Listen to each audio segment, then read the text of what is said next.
If your business hasn't grown in the last 6 months, it's not because of the market. It's because you don't know how to pull these 4 levers. And these 4 levers will allow your business to naturally grow. Listen carefully. The first lever is product. So what this means is, especially if you're in the service business, you need to be able to better package your service for higher profit margins. I'm gonna be super real with you. I don't even think I really understood the power of this until 2024, which was last year. And I think I'm still learning the powers of this because I was not even able to have enough liquidity, even mid last year, to be able to invest into really, really good talent until I was able to properly understand this properly.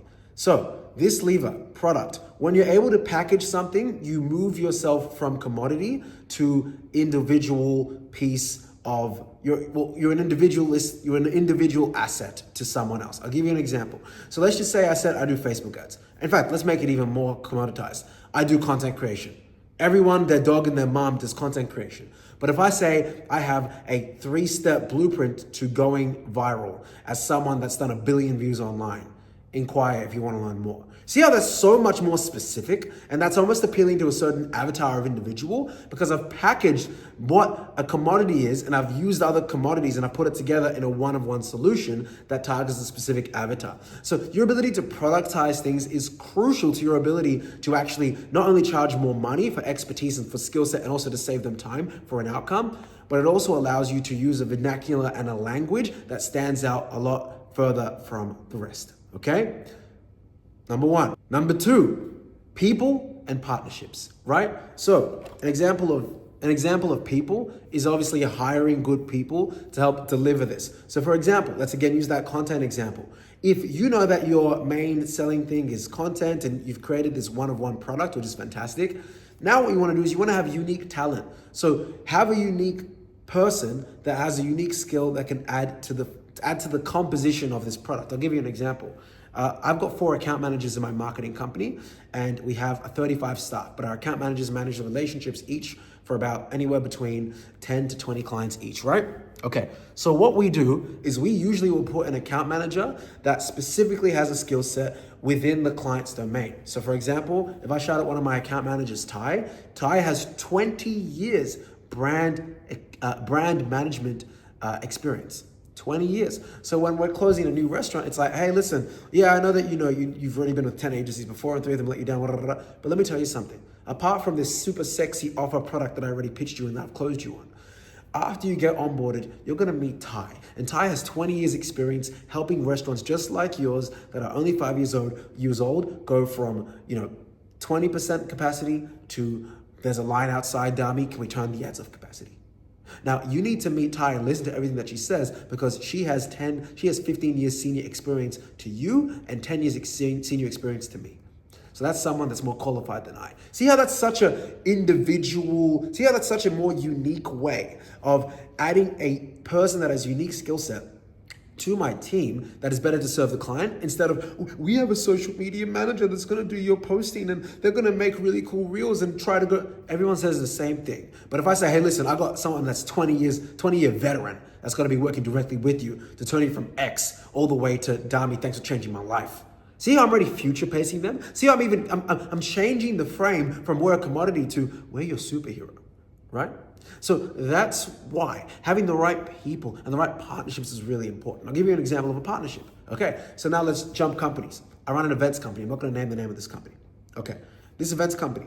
We recently, earlier in the year, did a collab with one of the most well-known clubs in all of Melbourne, Australia. Okay, and what happened was, by association of partnering up with this event, it now raised the perceived status of our event across the whole city, right? Last year, we were able to do one of the first ever Melbourne Afrobeats festivals in Melbourne, right? And that was, again, as a result of us leveraging partnerships that raised our status and showed that the people involved and around us were of a higher caliber and higher status, right? So partnerships and good people is a second lever that people have already usually in place, but they're not clever enough to embed it with the product that they have productized. Okay, and the third and the final lever is processes, right? So once you've done all these really cool, sexy things, It's being able to be like, okay, great. For this pod, this is how we do A, B, C, and D. All right, guys, we need to follow this. Okay, and then this small swidget, there's that room for creativity. Everything else needs to follow this A, B, C, and D. And what this does is as you grow, it buys people into a system. I don't get worried when we hire a new account manager because I know for the first week, I want to be heavily involved in the onboarding. There's onboarding videos, there's onboarding documents. Guys, by the way, I've been doing this for over 6 years. So I've made the mistakes of not doing this, right? I'm even grateful that I've got 4 account managers. It sounds kind of cool. You know what? I'm not going to lie to you. And by the time we have 8 account managers, based on just like Stripe, I'm excited because that means we can probably have the bandwidth to do anywhere between 150 to 200K a month. And we're looking at pushing to the 5th account manager by sometime early September, right? So fingers crossed we get there before December. But the reason why I get excited is not because of just the systems of things. It's because, guys, if you can create systems in your company, you can then, and this is where we go into another video, but I only want to talk about this once we're at the 8 account-ish manager level, so I can have validity compared to other YouTube guys that don't have experience. I'm actually doing this in real time. Once you have enough SOPs and you document it and you have processes, then you can do what we call acquisitions. I'll give you an example. Today's Friday. Yesterday, I was supposed to have a meeting with, I'm not going to say which state in Australia, but I was supposed to have a meeting with another marketing agency guy, and he was interested because we were going to look to acquire an agency. Again, sounds very cool. I'm very grateful to God that I can say this. So we're going to look to acquire this marketing company. Now, long story short, didn't end up happening.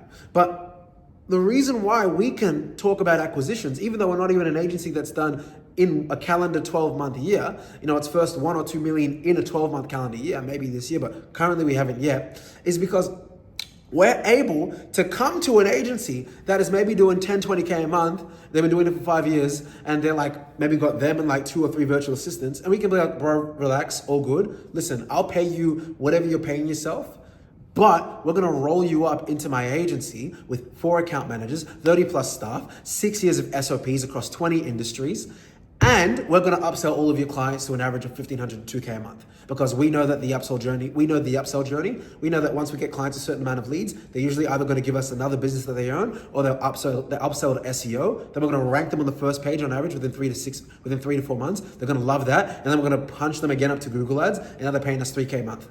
Right? We've done that multiple times, but it's because we have failed multiple times and we're the ones that have taken those hard knocks to now be able to afford the account managers. We've had people from some of the biggest marketing companies in the world like Dentsu apply to work with us on LinkedIn. And again, we're not, in terms of annual revenue, just yet a 7-figure company. Maybe by the end of the year. I don't want to jinx myself. But the reason why I say you can still achieve that without even having like $1 million a year company yet is because you have deep SOPs. I'm telling you, you could be doing $500,000 to like 750K a year, but if your SOPs are really, really strong and dialed and your churn is low, you're able to acquire really cool opportunities, right? I already know that a lot of my goals middle of next year is going to be about acquiring companies, not so much being the main closer and sales guy. It'll be acquisitions and content, right? Essentially. And we've already acquired other companies. I've acquired an equity and production company. One of my clients that's a restaurant, we were able to get him such great results with Facebook ads for his restaurant in St. Kilda that he actually was interested in us becoming equity owners in the franchise that he wants to create. And he got the franchise opportunity because of the ads. And the ads result that caused the franchise opportunity came from SOPs, processes, right? So if you guys do these 3 things, and again, I'm telling you as someone that's done it at 25 years old, okay? If I can do it, you guys can do it. So if you guys do these 3 things and pull these 3 levers, you'll be very, very surprised how much more you can grow.